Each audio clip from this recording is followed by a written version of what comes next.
এবার রেল সেবা অ্যাপ কীভাবে ইনস্টল করবেন? প্লে স্টোরে যাবেন, এখানে গিয়ে সার্চ বক্সে লিখবেন রেল সেবা,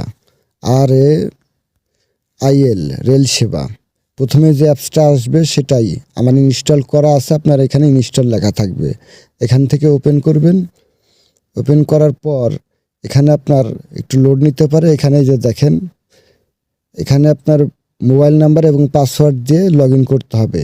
আপনার এরকম থাকবে, কিন্তু আপনার রেজিস্ট্রেশন করতে এখানে রেজিস্টার ক্লিক করবেন। রেজিস্টার ক্লিক করার পর এখানে আপনার ফুল নেম দিবেন, আপনার কন্ট্যাক্ট নাম্বার দিবেন, আপনার জাতীয় পরিচয়ের নাম্বার দিবেন, এখানে আপনার জন্ম তারিখ দিবেন, আই অ্যাম রোবট ক্লিক করবেন, ভেরিফাই দিবেন। আপনার কাছে একটা কোড আসবে, এর নিচে আপনার কোডটি বসিয়ে দিয়ে সাবমিট করবেন, আপনার এটা ভেরিফাই হয়ে যাবে।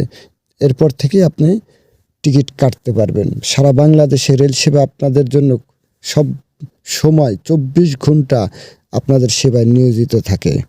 18 বছর উপর হয়তো হবে যদি আপনি এই রেল সেবা নিতে চান। তো এটা একবারে সহজ ব্যাপার। ভিডিওটা শেয়ার করে দেওয়ার অনুরোধ থাকলো এবং চ্যানেলটি সাবস্ক্রাইব করে দিবেন। ধন্যবাদ।